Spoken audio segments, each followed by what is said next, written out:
নমস্কার দর্শকবৃন্দ, ভিল food Tripura and blog YouTube চ্যানেলের আরেকটি নতুন ভিডিওতে আপনাদের সকলকে স্বাগত জানাই। আশা করি আপনারা সবাই সুস্থ আছেন, ভালো আছেন। আজ আপনাদের জন্য আমরা নিয়ে এসেছি নতুন আরেকটি রেসিপি ভিডিও। এই ভিডিওতে আপনারা দেখতে পারবেন মায়ের হাতের সুস্বাদু শিমের বিচির পাতুরি। এ হচ্ছে মায়ের মাটির উনুন। আমাদের আজকের মতো রান্না হয়ে গিয়েছে। এখনও মাটির উনুনের মধ্যে যথেষ্ট তাপ রয়েছে। এই তাপেই মা এখন এই শিমের বিচিগুলো দিয়ে পাতুরি তৈরি করবে।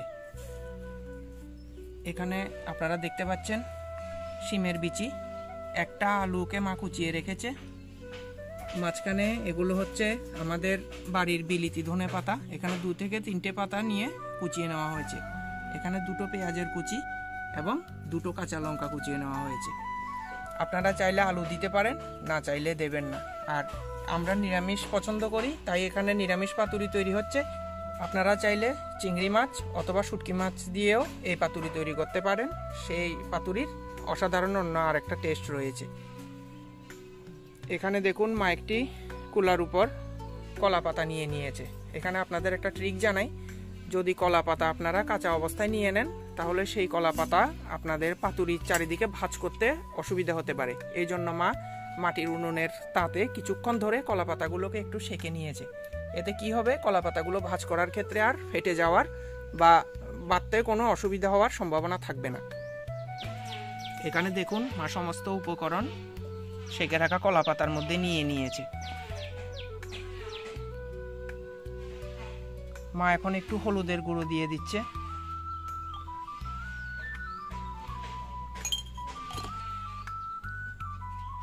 এবারে দিল একটু নুন। নুনটা আপনারা আপনাদের স্বাদ মতো দেবেন।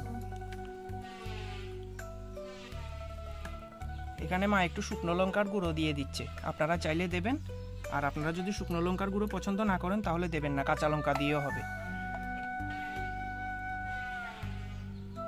এখানে মা একটু সরষের তেল দিয়ে দিচ্ছে। এতে পাতুরির ঘ্রাণটা এটা অনেকটা ভালো আসবে। খুব কম সময়ে তৈরি হয় এই রেসিপি, কিন্তু এটা বেশ স্বাস্থ্যকর এবং সুস্বাদুও বটে। এর যখন ঘ্রাণটা বেরোবে সেই ঘ্রাণটাই আপনার ক্ষুধাকে অনেক গুণ বাড়িয়ে দেবে। সমস্ত মশলা এবং উপকরণ মা এখন হাতের সাহায্যে ভালোভাবে মেখে নিচ্ছে।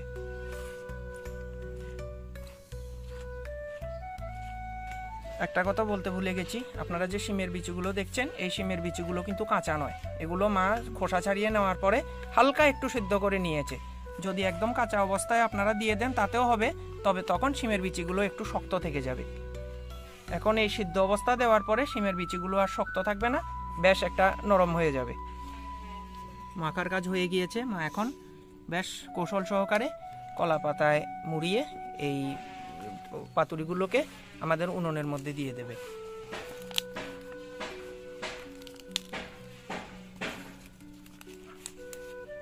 বাঁধার কৌশলটা ভালোভাবে দেখে নিন।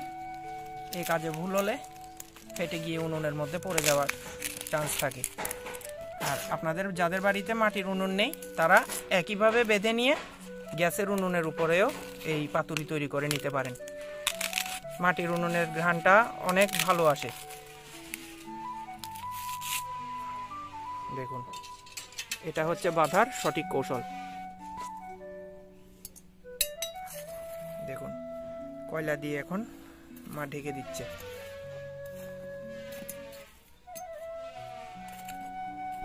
পাশের বাড়িতে ঘরের কাজ হচ্ছে, তাই আপনারা এই মেশিনের শব্দ শুনতে পাচ্ছেন। এর জন্য আপনাদের কাছে আমি ক্ষমা চাইছি। বেশি সময় এতে লাগে না। ঘ্রাণ যখন বেরিয়ে আসবে তখনই বুঝতে পারবেন যে আপনাদের পাতুরি তৈরি হয়ে গেছে। আপনারা উনুন থেকে তুলে নেবেন। আর যারা গ্যাসের উপর করবেন তারা কিন্তু এই কাজটা একটু ধৈর্য সহকারে লক্ষ্য রেখে করবেন। এ পাশ ওপাশ করেও উল্টিয়ে দিতে হবে যাতে এক পাশে পুড়ে না যায়। দর্শকবৃন্দ, পাতুরি একদম তৈরি হয়ে গেছে। দারুণ একটা সুঘ্রাণ বেরিয়ে এসছে উনুনের ভেতর থেকে। এটাই বুঝিয়ে দেয় যে আপনার পাতুরি তৈরি। এখন মা উনুন থেকে এই পাতুরিটা তুলে নেবে। এই যে দেখুন মা উনুন থেকে উঠিয়ে এনেছে। বেশ এখনো কলা পাতা মোড়াই রয়েছে, একটুও ফেটে এদিক ওদিক দিয়ে বেরিয়ে যায়নি। তৈরি হয়ে গেল সুস্বাদু মুখরোচক শিমের বিচির পাতুরি। যারা শেষ পর্যন্ত দেখেছেন তাদের অসংখ্য ধন্যবাদ। সবাই সুস্থ থাকুন, ভালো থাকুন। আপনাদের সাথে আবার দেখা হচ্ছে আমাদের পরবর্তী ভিডিওতে।